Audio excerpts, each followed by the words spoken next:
জন্মদিনে যেভাবে সকলের প্রশংসা পাচ্ছে চিত্রনায়িকা বুবলি, ঠিক বুবলিকে দেখে অন্য নায়িকাদেরও শিক্ষা নেওয়া উচিত কিংবা শেখা উচিত কিভাবে সাধারণ মানুষের পাশে এসে দাঁড়াতে হয়, কিভাবে বৃদ্ধাশ্রমে গিয়ে বৃদ্ধদের পাশে দাঁড়িয়ে তাদেরকে একটু সহযোগিতা কিংবা মানবতার হাত বাড়িয়ে দিতে হয়। ঠিক চিত্রনায়িকা বুবলি আজকে প্রশংসার জোয়ারে ভাসছেন। একদিক থেকে অপু বিশ্বাসের ভক্তরা এটা নিয়ে অনেকটাই একটু নোংরামি করছে যে এটা বুবলির ন্যাকামি কিংবা বুবলি লোক দেখানোর জন্য এগুলো করছে কিংবা অপু বিশ্বাসকে দেখে দেখে নকল করছে, কপি করছে। ভাই যেটাই হোক, আমি বুবলিকে স্যালুট জানাবো। এবার চলে আসুন বুবলির মানবতার হাত বাড়িয়ে দেওয়া। এরকমটা বাংলাদেশের কোন নায়িকা করেছে কিংবা কয়জন করে দেখিয়েছে সেটা আমার জানা নাই। ভিডিওটা সকলে শেয়ার করবেন, পেজটি ফলো দেবেন এবং আপনাদের মতামত কমেন্ট করে জানাবেন। কিছু গুরুত্বপূর্ণ কথা আপনাদের সাথে বলতে চাই, আপনারাও বলবেন। দেখেন, একজন মানুষকে শুধু টাকা পয়সা দিয়ে ধন সম্পত্তি কিনে দিলাম তাহলেই সেই মানুষটার পাশে দাঁড়ানো হলো না। একটু ক্ষণিক সময়ের জন্য হলেও চিত্রনায়িকা বুবলি যেভাবে বৃদ্ধাশ্রমে গিয়ে আজকে জন্মদিনের এত বড় একটা দিনে তিনি বৃদ্ধদের সাথে সময় কাটিয়েছে, সেখানে কেক কেটেছে, তাদেরকে খাবার তুলে দিয়েছে এবং তাদেরকে শীতের কাপড় দিয়েছে এবং তাদের পাশে গিয়ে নিজের সব থেকে অনুষ্ঠান, একটা খুবই উৎসবমুখর দিনের একটা স্মৃতি কাতর একটা দিন তিনি উদযাপন করেছে, জন্মদিনের মতো একটা দিন।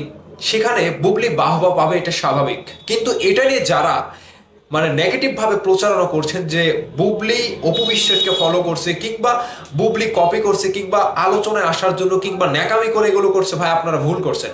আপনাদের এই যুক্তির সাথে আমি একমত হতে পারলাম না, কারণ মানবতা সকলের মাঝে বেঁচে থাকা উচিত এবং বুবলিকে দেখে বাংলার অন্যান্য নায়িকা যারা রয়েছেন, শুধু অপু বিশ্বাসের কথা আমি বলছি না, সকলেরই শিক্ষা নেওয়া উচিত।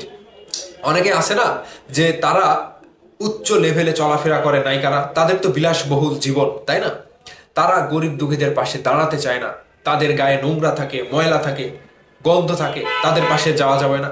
বাংলার অনেক নায়িকাই রয়েছে অহংকারের দিক থেকে, টাকা পয়সার দিক থেকে, বিলাসবহুল জীবনের দিক থেকে তারা গরিব মানুষের পাশে এসে দাঁড়ায় না, মুখে খাবার তুলে দেওয়া তো দূরের কথা। ঠিক চিত্রনায়িকা বুবলি আজকে জন্মদিনে এরকমটা করেছে। তিনি বৃদ্ধাশ্রমে যাওয়ার পরে সকলের মুখে খাবার তুলে দিয়েছে, তাদের সাথে হাসি খুশি, তাদের ভালোবাসা পেয়েছে, তাদের দোয়া পেয়েছে। ঠিক অপু বিশ্বাসও বিগত দিনে কিছু একটা করেছে, সেটার জন্য তাকেও আমি শুভেচ্ছা জানাই, তাকেও আমি স্যালুট জানাই। কিন্তু কথা হচ্ছে, একজন যদি ভালো কাজ করে সেই ভালো কাজের প্রশংসা করতে হবে, এটা আমাদের বিবেক থেকে করতে হবে। কারণ একজন একটা কাজ করলেই যে তিনি লোক দেখানোর জন্য করলো কিংবা আরেকজনকে দেখে দেখে করলো, এমনটা তো না। আপনিও করেন, আপনিও বুবলিকে দেখে দেখে করেন, সমস্যা তো নাই। কিন্তু কথা হচ্ছে মানবতা বেঁচে থাকতে হবে। আপনি নায়িকা হন, নায়ক হন, বড় সুপারস্টার হন, যেটাই হন, আপনার ভেতরে মনুষ্যত্ব বোধ থাকতে হবে, মানবতা বেঁচে থাকতে হবে। ঠিক মেগাস্টার শাকিব খান গরিব দুঃখীদের পাশে সব সময় দাঁড়ায়, কিন্তু সেটা গোপনে। এখন বুবলি ম্যাডামের এই যে সুন্দর জন্মদিনের দিনে বৃদ্ধাশ্রমে গিয়ে বৃদ্ধ মা বাবার পাশে দাঁড়িয়েছে, তাদেরকে একটু খাবার তুলে দিয়েছে, এটাই তো অনেক বড়। টাকা পয়সা আপনি দূর থেকে দিতে পারেন, সাহায্য করতে পারেন, কিন্তু তার কাছে গিয়ে একটু সহমর্মিতা দেখিয়ে তাদেরকে একটু ক্ষণের জন্য হলেও মনে করিয়ে দেওয়া যে আপনি একা না, আপনার অভিভাবক রয়েছে, আপনি বৃদ্ধ হলেও বৃদ্ধাশ্রমে একা রয়েছেন, এরকমটা না।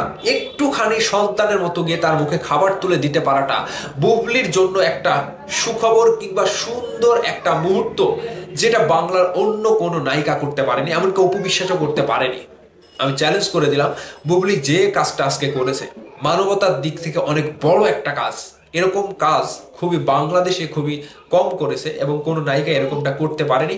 আজকের দিনে বুবলির জন্য অনেক অনেক শুভেচ্ছা, ভালোবাসা রইলো। আর যারা এগুলো নিয়ে নেগেটিভলি মন্তব্য করছেন, তাদের জন্য আর কিছু বলার নাই। আপনাদের ভেতরে মানবতাটা একটু হলেও জাগিয়ে তুলুন, মানুষের পাশে দাঁড়ান। ঠিক বুবলি ম্যাডাম যেটা করেছে সেটার মধ্য দিয়ে আপনিও সেটাই করেন, দেখে দেখেই করেন, সমস্যা নেই। কিন্তু কথা হচ্ছে মানুষকে ভালোবাসতে হবে, মানুষের পাশে গিয়ে দাঁড়াতে হবে।